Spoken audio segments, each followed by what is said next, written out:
Hi there, I'm Dr. Keller Wortham with another home edition of House Call, and they say you need 3 things in life to succeed: a wishbone, a backbone, and a funny bone. Well, I would have to agree that all 3 are important, but regardless of which bones you think you need, just make sure that they are strong. In this video, I am going to talk about the strength of bones, the less proverbial ones and more actual ones, and how to keep them strong and reduce the risk of age-related fractures. We all know bones are important. They give us structure, they protect our organs, they anchor our muscles for movement. So it's obvious that we need to keep them healthy, but it might not be as obvious how to do that. Now, the optimum time to build strong bones is when we are young, because we reach a maximum bone strength and bone density at about age 30, and then it all starts to decline.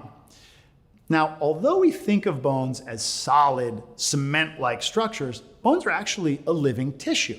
They have cells that are constantly turning over bone material, building new bone and resorbing old bone. And this is important to help adjust to a growing body or to repair a bone fracture, and also because bones serve as a storage area for minerals that your body needs, like calcium.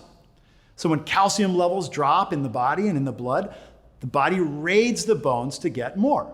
Your bones kind of serve as a calcium bank. And much like a real bank where you have deposits and withdrawals, if you're withdrawing more calcium than you're depositing, you can end up in bone debt. And bone debt is not a good place to be. The amount of calcium we have in our bones, and therefore how strong they are, is referred to as bone density.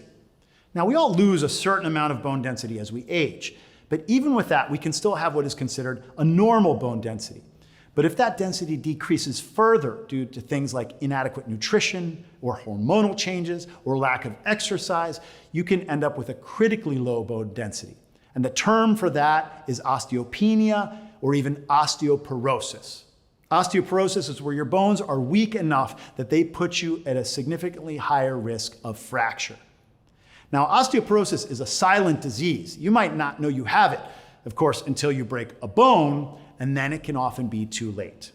Osteoporosis is more common in women due to things like hormonal changes in menopause, less body mass, and less physical activity, which is important, and I'm going to talk about that in a moment. So how do you diagnose osteoporosis? Well, you can diagnose osteoporosis by something called a DEXA scan, which looks at bone density. And it compares your bone density with that of the ideal bone density, so basically of a 30-year-old. You should ask your doctor to order a DEXA scan at the age of 65 or even earlier if you have certain other conditions that put you at higher risks. So you can know where you stand and then can prevent further bone loss. But it's never too early to start strengthening your bones or maintaining the density that you already have.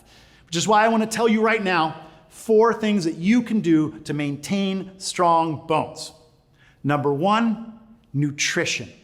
It is so important to have good nutrition for your bone health, especially calcium and vitamin D. You need both of these in your diet to have healthy bone development. For calcium, eat dairy products like milk, yogurt, or vegetables like broccoli, or berries, or sardines. For vitamin B, you can also eat fish, or you can eat fortified dairy products that include vitamin D.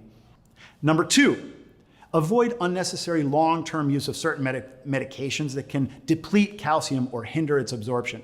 These include things like steroids, or SSRIs, which are often used to treat depression, or the PPIs, those are antacids like omeprazole. These can, again, inhibit the absorption of calcium and make less available for your bones. Number 3, sometimes you need a bone-building medication. If you're already at a critical level of osteoporosis, you may be prescribed a medication by your doctor, sometimes a weekly pill and sometimes even a monthly injection. But 4, and the most important for me, is exercise. Bones respond to force. Gravity is one of those forces. So we need gravity to encourage bones to mineralize. That's why astronauts in space start to lose bone density because they don't have gravity. However, another important way to create force across the bones is from the muscle-bone connection. Stronger muscles put a stress on the bones, and then the bones respond in turn by increasing their density. So one way to make use of both muscle tension and gravity is to do weight-bearing exercises. The best types of these exercises provide resistance with some impact, and they're a little bit higher velocity. These include things like running or brisk walking, hiking or plyometrics, which involves jumping, or even vigorous sports, or even yoga. So our main goal in increasing and preserving bone mass and density is to reduce the risk of fractures. Keep your bones strong and your muscles strong, especially as you age, and you can make a big stride at reducing osteoporosis and therefore reducing the risk of fracture. Remember, bones are a living tissue.